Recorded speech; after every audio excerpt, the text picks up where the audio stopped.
সবার প্রতি শুভকামনা জানিয়ে শুরু করছি এনটিভির নিমন্ত্রণে। আপনাদের সঙ্গে আছি আমি নুহাত সাওম। দর্শক, এনটিভি নিমন্ত্রণের আজকের আয়োজনে থাকছে সংস্কৃতি, এনটিভি অনুষ্ঠান সূচি ও আলাপন। প্রথমেই সংস্কৃতি।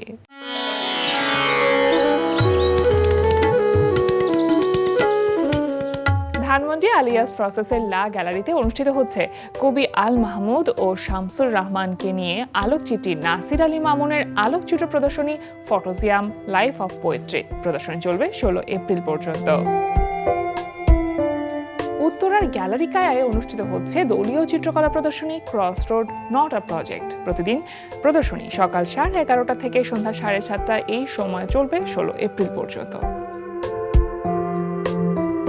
লালমাটিয়ার কলাকেন্দ্রে অনুষ্ঠিত হচ্ছে স্থপতি তানভীর পারভেজের অবগাহী অভিজ্ঞতার স্থাপনা শিল্প প্রদর্শনী। প্রতিদিন বিকেল 4টা থেকে রাত 8টা এই সময়ের প্রদর্শনী চলবে 11 এপ্রিল পর্যন্ত। এবার এনটিভি অনুষ্ঠান সূচি। এবার জানিয়ে দিচ্ছি এনটিভির আজ রাতের বিশেষ বিশেষ অনুষ্ঠানগুলির সময়সূচি। সন্ধ্যা 6:35 সরাসরি সম্প্রচার হবে সমসাময়িক বিষয় নিয়ে অনুষ্ঠান সংলাপ প্রতিদিন।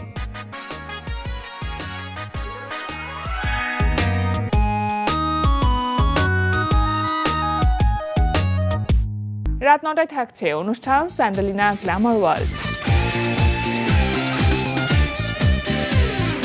রাত 9:30 থাকছে শামস করিমের পরিচালনায় ধারাবাহিক নাটক 7 কিলো 1 গ্রাম। আজকে আমার যা কিছু হয়েছে সব ভাই আপনার লেগে গেছে। আরে ব্যবসাটা কি না আলাদিনের চেরাক পাইছস কোনটা? ভাই আমি তাহলে আপনারা সব কিছু ভাঙ্গিয়ে কই। জলদি ভাঙ। হ্যাঁ, আমি গ্রাম থেকে ঢাকায় গেলাম। যা ঢাকায় মনে করেন যে আল্লাহর দিকে চাইয়া জোরসে কাইন্দা আল্লাহ রেখে কইলাম যে আল্লাহ আল্লাহ গো, সারা জীবন তুমি আমারে ছোট করে রাখবা। আমার নাম মজনু, মানুষ মজনু ভুইলা আমার ঘরে দিকে ডাকে।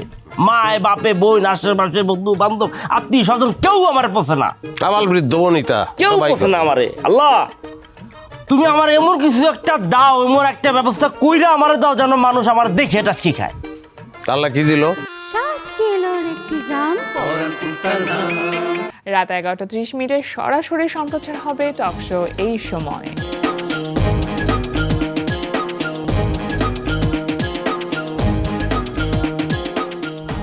এই ছিল এনটিভির আজ রাতের বিশেষ বিশেষ অনুষ্ঠানগুলির সময়সূচি। এবার আলাপন। প্রিয় দর্শক, আমাদের আলাপনের আজকের অতিথি সঙ্গীত শিল্পী HM আলাউদ্দিন। শুভ সকাল। শুভ সকাল। কেমন আছেন? আছি ভালো, আপনি কেমন আছেন? আমি তো ভালো আছি। গানের মানুষ পেলে বেশি ভালো লাগে, কারণ গান তো শুনতে পারি, সাথে গল্প তো হয়।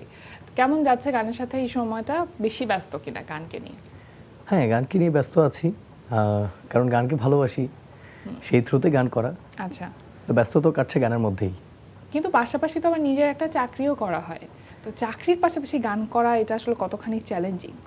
অনেকটাই চ্যালেঞ্জিং, কারণ একটা নির্দিষ্ট জায়গায় যেহেতু চাকরি করি সেখানেও একটু সময় দিতে হয়। তার পাশাপাশি গান করাটা একটু কঠিন হলেও চলছে আলহামদুলিল্লাহ। মানে সময় পান নিজের গানের চর্চা করা বা সকালে একটু রেওয়াজ করা, এই সময়টা কি হয়? সময় পাই, আর সময় না পেলেও সময় বের করে নিতে হয়। যেহেতু আমরা গানের মানুষ, ছোটবেলা থেকেই গান করি, তো গানকে ভালোবাসি। আর চাকরি করার ব্যাপারটা আসলে নিজের ক্যারিয়ার বিল্ড আপ করা, শুধু গান করেই যে জীবন ধারণ করতে হবে তাই না।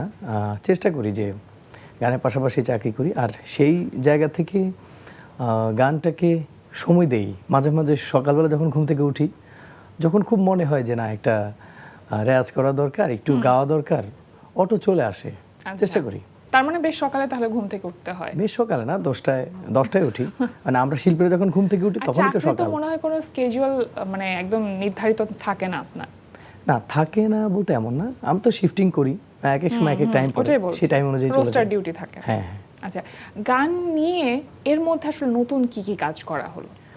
রিসেন্ট যে কাজটা শেষ হলো, শ্রদ্ধেয় হৈমন্তী শুক্লা উপমহাদেশী কিংবদন্তি শিল্পী, তার সাথে আমার একটা দ্বৈত গান হয়েছে। এটা আমার জন্য সৌভাগ্যের। বাহ, এটা কি রিলিজ হয়েছে এখন পর্যন্ত? রিলিজ কোথায় রিলিজ হয়েছে? এটা আমার ব্যক্তিগত YouTube channel H M Alauddin আমার ইউটিউব চ্যানেলেই প্রচারিত হয়েছে। কাজটা কিভাবে করা হলো, মানে হৈমন্তী শুক্লা ম্যাম ওনার সাথে আসলে কাজ করবার ইচ্ছে তো অনেকেরই থাকে, কিন্তু আপনার আসলে কিভাবে কাজটা করা হলো, পুরো গল্পটা একটু ছোট করে জানতে চাই। গল্পটা ছিল এমন, আমার ওস্তাদ ছিল শ্রদ্ধেয় গোলাম সারোয়ার, আমি তার কাছে গানের তালিম নিতাম। আর কুমিল্লাতে যখন আমি ছিলাম, আমার গ্রামের বাড়ি কুমিল্লাতে আমার ওস্তাদ ছিলেন শ্রদ্ধেয় মঞ্জিল আহমেদ। সেখান থেকে আমি আসলে অনেক হাতে খড়ি তার হাতে, তারপর আমি ঢাকায় এসে গোলাম সারোয়ার স্যারের কাছে গান করি। এরপর আসলে গত 23 সালে আমি সেরা কণ্ঠে ছিলাম, আমি টপ 5-এ ছিলাম সেরা কণ্ঠে, আর টপ ফাইনালস ছিলাম। সেখান থেকে আসলে গোলাম সারোয়ার স্যার মনে করলেন যে আমাকে এখন একটা ভালো কাজ করে দেওয়া উচিত। উনি নিজে থেকে আমাকে ডাকলেন যে আলাউদ্দিন, তোমাকে নিয়ে একটা কাজ করতে চাই। তো আমার কুমিল্লার একজন খুবই গুণী মানুষ ছিলেন শফিকুল ইসলাম ঝিনুক, তার লেখা অনেক গান আমি আগেও গেয়েছি। তারপর তিনি আমার জন্য একটা গান লিখলেন, হৈমন্তী শুক্লা এবং আমি শ্রদ্ধেয়, ওনার সাথে যেন গান গাইতে পারি। তো গানের কথাটা ছিল এমন, হারাবার আগে কেউ বোঝে না যেমন বুঝিনি আমি। আমার পিক লাইনটাই ভালো লেগেছিল। তখন সারোয়ার স্যার গানটা শুরু করলেন, আর শুরু করার পর উনি নিজেই, আমি সামনে বসা ছিলাম, উনি ফোন দিলেন হৈমন্তী শুক্লা ম্যামকে। উনি আবার হৈমন্তী আপাটাকে দিদি ডাকে, দিদি আপনার জন্য একটা ভালো গান করলাম, বাংলাদেশে একটা ট্যালেন্টেড শিল্পী আছে সেরা কণ্ঠের আলাউদ্দিন, ওর সাথে একটা গান গাইতে হবে। তিনি বলেন গানটা আমি একটু শুনতে চাই, তুমি আগে পাঠাও। তো উনি পাঠালেন, গান শোনার পর উনি আধা ঘন্টা পরেই আবার ব্যাক করলেন যে আমি গানটা করব, তুমি অ্যারেঞ্জ করো। তারপর আমরা প্ল্যান করলাম যে এটা আমার একটা ওনার সান্নিধ্য পাওয়ার ইচ্ছে ছিল। তাই বললাম স্যার এটা বাংলাদেশে আমি ভোকাল দিব না, আমি ইন্ডিয়া চলে যাবো ওনার সাথে দেখা করতে। তখন দেশের পরিস্থিতি খুব ভালো ছিল, তখন আমরা ইমার্জেন্সি ভিসা করলাম, যদিও কাজটা ছিল আমরা গত বছর, আমরা তখন সেখানে চলে যাই, ইন্ডিয়া গিয়ে গানের ভোকালটা নিলাম, নেওয়ার পর ওনার সামনে আমি গানের ভয়েস দিলাম, উনিও দিলেন। অসম্ভব নার্ভাস লেগেছে, মানে উনি এত, তবে উনি খুবই আদর করেন, অনেক বিনয়ী মানুষ। অনেক সময় এরকম হয় যে আলাউদ্দিন ভাই, সেটা হচ্ছে যে কোনো একটি গান গাইবার পরে নিজের কাছে হয়তো ভালো লাগে, কিন্তু ততটা প্রত্যাশা আসলে পূরণ হয় না যতটা প্রত্যাশা শ্রোতা দর্শকদের কাছে থাকে। এই গানটির জন্য কেমন রেসপন্স পেয়েছেন? এই গানটার রেসপন্স ভালো। তারপর আমি বলবো আসলে কালজয়ী গানগুলোর রেসপন্স কম থাকলেও এই গানগুলো কিন্তু দিনের পর দিন মানুষের মুখে থাকে। হৈমন্তী শুক্লা এমন কোনো গান নাই যে মানুষ শোনেনি, কিন্তু আমরা ইউটিউব স্ক্রল করলে আমরা দেখতে পাই সেখানে 1 মিলিয়ন, কোনো গান 700-800 কেউ আছে। কিন্তু গানগুলো কিন্তু উপমহাদেশের বাংলা ভাষাভাষী মানুষ সবাই জানে। তা আমি আশা রাখি যে আমার এই গানটিও শ্রোতা প্রিয়তা পাবে এবং শুনবে, মানুষ শুনে। এখনো মানুষের কিছু বিষয় থাকে না, ধরেন শিল্পীদেরও থাকে, যে কোনো মানুষের থাকে, যে একটা মাইল ফলক থাকে, সে সেটা স্পর্শ করবার চেষ্টা করে। আমার কাছে মনে হয় এই গানটি তেমন একটি গানের মধ্যে আপনার ক্যারিয়ারের জন্য অন্যতম একটি, মানে ভ্যালু অ্যাড করেছে। নিশ্চয়ই, এটা আমি তো শুধু ফাহমিদুল বিশ্বাস তো একটি গান করেছিলাম, এই সৌভাগ্য আমার সেটা হয়েছে। তা আমি চেষ্টা করি যে লিজেন্ডারি শিল্পীদের সাথে গান করার। এখন তো অনেক শিল্পী আসলে নিজে গান লিখছেন, সুর করছেন, আবার সঙ্গীত পরিচালনার ক্ষেত্রেও কিছুটা হলেও কাজ করছেন। আপনার আসলে কিভাবে কাজ করা হচ্ছে এখন? আমার তো নিজের সুরে গান হয়, আমার নিজস্ব একটা গান ছিল, গানের কথা লিখেছেন হুমায়ুন কবির ভাই, সেই গানটাও দর্শকপ্রিয়তা পেয়েছে। কিছুদিন আগে আমার নিজস্ব ইউটিউব চ্যানেলে দিয়েছিলাম, আমার বন্ধু আমার হইল না। প্ল্যাটফর্ম কিন্তু অনেকগুলা, বিশেষ করে আসলে এখন ইউটিউব চ্যানেল বা সোশ্যাল মিডিয়া বেসড কাজগুলোই শিল্পীরা করছেন। তো সেক্ষেত্রে কি মনে করেন যে অডিয়েন্সের কাছে পৌঁছানো এত সহজ হয়ে গেছে, সেটা কি আসলেই সহজ, না কোথাও কোথাও অনেক চ্যালেঞ্জও থাকে? চ্যালেঞ্জ তো নিশ্চয়ই থাকে। এখানে আমরা বলবো যে সঠিকভাবে যারা গান করে বা গান লিখে বা গান সুর করে, এখন তো সোশ্যাল মিডিয়ায় খুব ইজিলি যে কোনো জিনিস মানুষ নিয়ে নেয়, কিন্তু আসলে কতটুকু ভালো জিনিস নিচ্ছে এটা হলো দেখার বিষয়। তো ভালো জিনিসটা যদি কিছুটা আংশিক কম হয়, সেখানে আসলে একটা পূর্ণতা পাওয়া যায়। তার কারণ হলো গানের অনেক শিল্পী আছে যারা গান বোঝে না, গান সুর করতে জানে না, কোনো রকম একটা নকল সুর করে কিন্তু গান করে ফেলে, সে গান কিন্তু দর্শকপ্রিয়তা পেয়েছে। এআই তো আছেই। তো সর্বোপরি ওরা যে ধরনের কাজ করছে, সেই জায়গা থেকে আমরা যারা রিয়েল শিল্পী বা আমরা হাতে খড়ি যারা শিখেছি, তাদের জন্য গান করা অনেক চ্যালেঞ্জের বিষয়। তা আমি বলবো সেই জায়গা থেকে আমাদের যারা প্রযোজক, পরিচালক বা যারা এই সব জায়গায় কাজ করেন, তারা আসলে এই জায়গাগুলো যদি আরো টেক কেয়ার করে সঠিক মানুষদেরকে তারা প্লেস করেন জায়গাগুলো, সেটা আসলে অনেক ভালো কিছু আমি আশা করতে পারি। যোগ্য মানুষের হাতে পড়লে তখন সেটা আরো বেশি সমৃদ্ধ হবে। একটু ছোটবেলার কথা জানতে চাই আলাউদ্দিন ভাই, কেমন ছিল, কোথায় কেটেছে? ছোটবেলা কুমিল্লায় কেটেছে, আমার পড়াশোনা কুমিল্লাতেই। ছোটবেলায় যখন আমি ক্লাস 5-এ পড়ি, 4-5 এই সময় তো আসলে খেলার একটা ঝোঁক থাকে। হ্যাঁ, হ্যাঁ। কুমিল্লার মানুষ আপনি কিন্তু কি আবার চঞ্চল ছিলেন না অনেকটা। শান্ত? অনেক চঞ্চল, আমাকে দুষ্টু? খুঁজেই পেত না, মারাত্মক। আমার বড় বোন ছিল টিচার, আচ্ছা এখনো সে টিচার হিসেবেই আছে। তো একটা জিনিস হতো এমন যে আমি শিল্পকলা যখন গান শিখতে যেতাম, আমরা কুমিল্লার মানুষ কিন্তু একটু ক্রিকেট প্রেমী হয়। আচ্ছা আচ্ছা কুমিল্লা স্টেডিয়াম ছিল তো, সেখানে আমরা ঈদগাহ মাঠে স্টেডিয়ামে আমরা ক্রিকেট খেলতাম। শিল্পকলার পাশে আসলে ক্রিকেট স্টেডিয়াম। তা আমরা ক্রিকেট খেলতে গেলে ওই যে গান একটা শোনা যেত, আমি যখন প্রথম গান শুনি পহেলা বৈশাখে কোনো একটা গান, বৈশাখ মাসে আম কুড়াইতে চল বাগানে যাই, আমার কানে এইসব গান বাজতো। তা আমি আসলে ইসলামিক গান করতাম আগে, আচ্ছা। একটু একটু গাইতাম। পরে যখন একদিন আমার বন্ধু গান গাচ্ছিলেন, বৈশাখ মাসে আম কুড়াইতে চল বাগানে যাই, এই গান শোনার পরে শিল্পকলার পাশে মনে হলো, তখন আমি সম্ভবত ক্লাস 6-এ পড়ি। তো চুরি করে ভর্তি হলাম সঙ্গীতে, হ্যাঁ, শিল্পকলায়।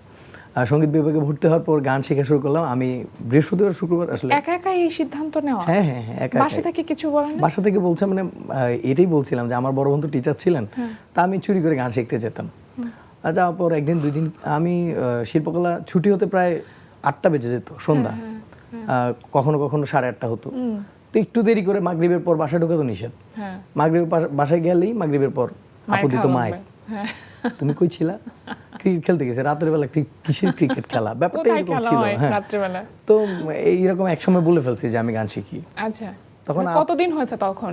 প্রায় মাসখানিক পর, যখন দেখছি আর পারছি না, চুরি করে সম্ভব না, বড় বোন ছিল, তো পরে জানিয়ে দিলাম। জানিয়ে দেওয়ার পর আপু একটু এগ্রি ছিল, কিন্তু তারপরও পড়াশোনার প্রতি, উনি যেহেতু টিচার ছিলেন, উনি পড়াশোনার প্রতি প্রচন্ড ইয়ে ছিলেন। আচ্ছা, যে মাসের তো একটা বেতন দিতে হয়, সেই বেতনের টাকাটা কোথা থেকে ম্যানেজ করেন? চুরি করে? আমি স্কুলে যখন আমি পড়তাম, তখন আমি ইংলিশ আর ম্যাথমেটিক্স, আমার বড় বোন ম্যাথমেটিক্সের টিচার, আপু ম্যাথ পড়াতো, আর ইংলিশটা আমি আমার এক স্যারের কাছে পড়তাম।